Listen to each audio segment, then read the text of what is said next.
Shri Venkateswara gold తాకట్టులో ఉన్న మీ బంగారాన్ని విడిపించి కొనబడును. Divya diamonds, origin for genuine, certified and effective Gems.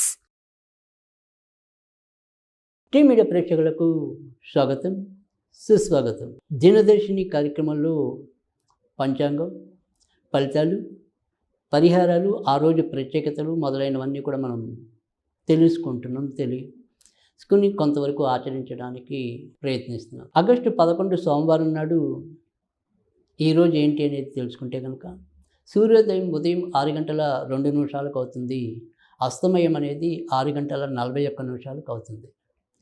విధియ ఉదయం 10 గంటల 34 నిమిషాలకు వెళ్ళిపోతుంది. తదనంతరం తదియ ప్రవేశిస్తుంది. ఇక మరి నక్షత్రం ఏంటి అనేది కనుక చూసుకుంటే శతభిష నక్షత్రం అనేది మధ్యాహ్నం 1 గంట వరకు ఉంటుంది.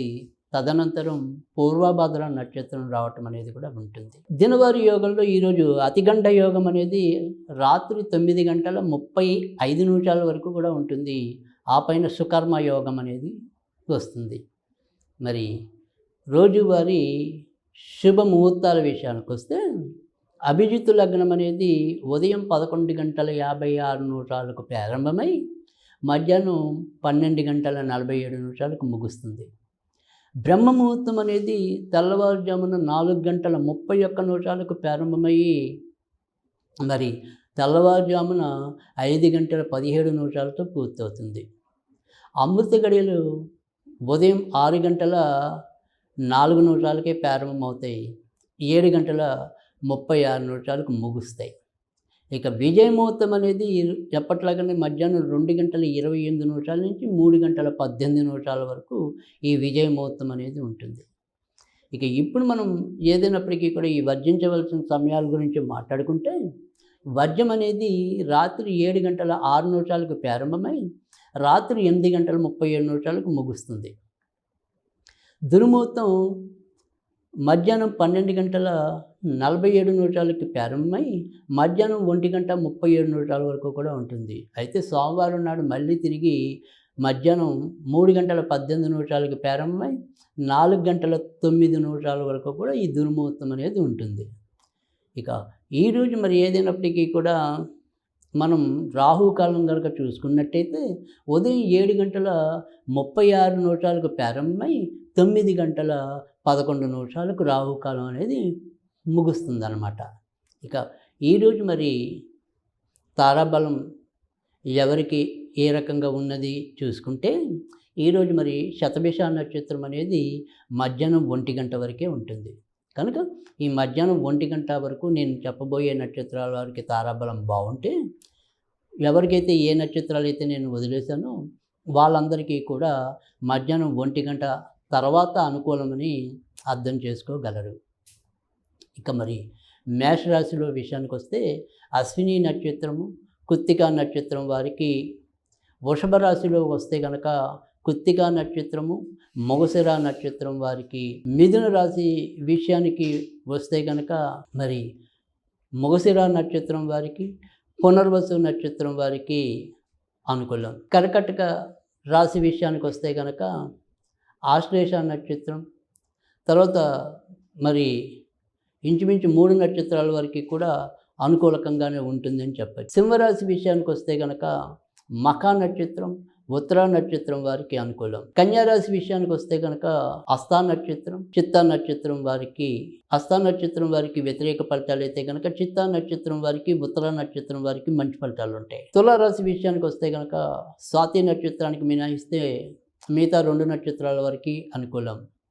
వృశ్చిక రాశిలో 3 నక్షత్రాల వారికి కూడా అనుకూలం. ధనుర్రాశిలో మూల నక్షత్రం, ఉత్తరాషాఢ నక్షత్రం వారికి అనుకూలం. మకర రాశిలో ధనిష్ట నక్షత్రం, ఉత్తరాషాఢ నక్షత్రం వారికి అనుకూలం. కుంభరాశి విషయానికి వస్తే కనుక ధనిష్ట నక్షత్రం, పూర్వభద్ర నక్షత్రానికి అనుకూలం. మీనరాశి విషయానికి వస్తే కనుక 3 నక్షత్రాలకి కూడా అనుకూలమని చెప్పచ్చు. ఇక ఈరోజు క్లుప్తంగా వివిధ రాశుల యొక్క ఫలితాలు కనుక చూసుకున్నట్టయితే మేషరాశి వారికి రెండు రకాలుగా మనసు గజిబిజిగా కొంత ఉన్నప్పటికీ కూడా చేపట్టిన ఏ పని అయినప్పటికీ కూడా చాలా సంతోషకాయకంగా విజయవంతంగా పూర్తి చేయటం అనేది అయితే కనిపిస్తుంది. అకస్మాత్తుగా ఏవైనా సరే దూర ప్రయాణాలు చేయడానికి తగిన అవకాశాలు కూడా రావచ్చు. ఇతరులతో సంబంధ బాంధవ్యాలు కొంతవరకు మెరుగుపడటం అనేది కూడా జరుగుతుంది. ఎవరైనా ఆడవారి వల్ల కొద్దిగా సహాయ సహకారాలు ఎక్కువగా లభించే పరిస్థితి కూడా కనిపిస్తుంది. మొత్తం మీద చూసుకున్నట్టయితే కనుక ఈరోజు తారాబలం మంచిగా ఉండే రాశుల్లో మేషరాశిని కూడా మనం భావించవచ్చు. వృషభ రాశి వారికి అయితే కనుక ఈరోజు స్థాన మార్పులు కానీ, ఉద్యోగాల్లో వారి వారి యొక్క స్థితిగతులు మారటం కానీ చోటు చేసుకోవచ్చు. దూర ప్రాంతాలకు వెళ్ళాలి అనుకుంటే కనుక సాధ్యమవుతుంది. మానసికంగా కుదురు లేక కొంత సతమతం అవటం అనేది అయితే ఉంటుంది. మిథున రాశి వారికి నాన్నగారు లేదా అటువైపు ఉండే బంధువుల ద్వారా చిన్న చిన్న ఇబ్బందికరమైన పరిస్థితులు అయితే చోటు చేసుకోవచ్చు. వీరికి కూడా బయటికి వెళ్ళాలి అనే ఆలోచన ఉంటే కనుక వాటికి సంబంధించిన ప్రయత్నాలు అయితే కనుక చేసుకోవచ్చు. సంతానపరంగా ఎంతో కొంత ఊరట లభించటం అనేది అయితే కనిపిస్తోంది. కర్కాటక రాశి వారికి అయితే కనుక ఈరోజు ఎక్కువ జాగ్రత్తగానే ఉండవలసిన అవసరం అయితే కనిపిస్తుంది. ఇటు శారీరకంగా అయితేనేమి, మానసికంగా అయితేనేమి ఎట్లా చూసుకున్నప్పటికీ కూడా ఏదో తెలియని ఒక బెంగ, ఉద్విగ్నత సంబంధించిన పరిస్థితులతో కొట్టుమిట్టాడటం అనేది అయితే ఉంటుంది. ఆర్థికంగా కూడా ఒక అద్దం పద్దం లేని ఆలోచనలతో ఖర్చు పెట్టుకోవటం, పంతానికి పోయి ఖర్చు పెట్టుకోవటం, ఈ రకంగా కూడా కొంత అవస్థ చెందటం అనేది అయితే కనుక కర్కాటకం ఉంటుంది. కనుక కర్కాటకం వారు ఈరోజు ఎంత మౌనంగా ఉండగలిగితే అంత మంచిది. సింహరాశి వారికి అయితే కనుక ఈరోజు మిశ్రమ ఫలితాలు ఎక్కువగా కనిపిస్తున్నాయి. భార్యాభర్తల మధ్య స్వల్ప విభేదాలు చోటు చేసుకోవటం అనేది అయితే ఉంటుంది. పార్ట్నర్షిప్ వ్యవహారాల్లో ఉన్నవారు కొంత ఇరువురికి కూడా ఏవో రకమైన విభేదాలు రావటం అనేది కూడా ఉండొచ్చు. అలాగే స్థాన మార్పుల కోసం ప్రయత్నించే వారికి అయితే కనుక ఆ ప్రయత్నాలు ఫలిస్తాయి. కన్యారాశి వారికి అయితే కనుక మానసికంగా చికాకులు పెరగటం అనేది, ఇటు సంతాన విషయాల్లో కూడా ఏదో తెలియని బెంగా చోటు చేసుకోవటం అనేది అయితే కనిపిస్తుంది. షేర్ మార్కెట్లు స్పెక్యులేషన్స్కి ఈరోజు ఎంతో కొంత దూరంగా ఉండటం అనేది అవసరం. తులారాశి వారికి కూడా ఇంటి సమస్యలు ఏదో రకంగా కొంత బాధించడం అనేది అయితే కనిపిస్తుంది. సంతాన విషయంలో ఎటు తేల్చుకోలేని పరిస్థితి కనిపిస్తుంది. ఇంట్లో పెళ్ళి కావాల్సిన పిల్లలు ఉంటే కనుక వారికి కూడా సంబంధాలు దగ్గర దాకా వచ్చినట్టే వచ్చి పొందలేకపోవటం అనేది అయితే ఉంటుంది. ఈరోజు సాధ్యమైనంత వరకు వీరు కూడా షేర్ మార్కెట్లు స్పెక్యులేషన్స్కి దూరంగా ఉండటం అనేది అవసరం. వృశ్చిక రాశి వారికి గృహ సమస్యలు పెరిగే పరిస్థితి ఎక్కువగా కనిపిస్తుంది. అయితే ఇల్లులు అమ్మాలన్నా కొనాలన్నా వాటికి సంబంధించిన ప్రయత్నాలు అయితే చేసుకోవచ్చు. అలాగే కొంతమందికి గృహ మార్పులు కూడా సంభవం అవుతాయి. ధనుర్రాశి వారికి అయితే కనుక ఇతరులతో మీకు సంబంధ బాంధవ్యాలు అభివృద్ధిలోకి రావటం అనేది, లేదా ఇతరుల వల్ల తాత్కాలికంగా మీకు ఏదైనా సరే ప్రయోజనం వాటిల్లటం కానీ జరగచ్చు. ఇక ఇరుగు పొరుగు వారితో మాత్రం ఎంతో కొంత జాగ్రత్తగా ఉండటం అనేది అవసరం. మకర రాశి వారు అయితే కనుక ఆర్థిక విషయాల్లో ఈరోజు కూడా ఎంతో కొంత జాగ్రత్తగా ఉండవలసిన అవసరం అయితే ఎక్కువగా కనిపిస్తుంది. అలాగే అమ్మగారు లేదా అటువైపు ఉండే బంధువుల పరంగా ఏమైనా సరే చిన్న చిన్న విభేదాలు చోటు చేసుకోవచ్చు. అలాగే భార్యాభర్తల మధ్య కూడా ఒక క్షణం ఉన్న వాతావరణం మరొక క్షణం ఉండకపోవచ్చు. అకారణంగా ఒకరికొకళ్ళు ఉన్నట్టుండి మరి కోపించుకోవటం, అలకించుకోవటం అనేది అయితే ఉంటుంది. కుంభరాశి వారికి అయితే కనుక ఈరోజు ఎక్కువ శాతం మానసిక ఒత్తిడి ఉన్నప్పటికీ కూడా చివరి నిమిషంలో వాటి నుంచి బయటపడటం అనేది అయితే ఉంటుంది.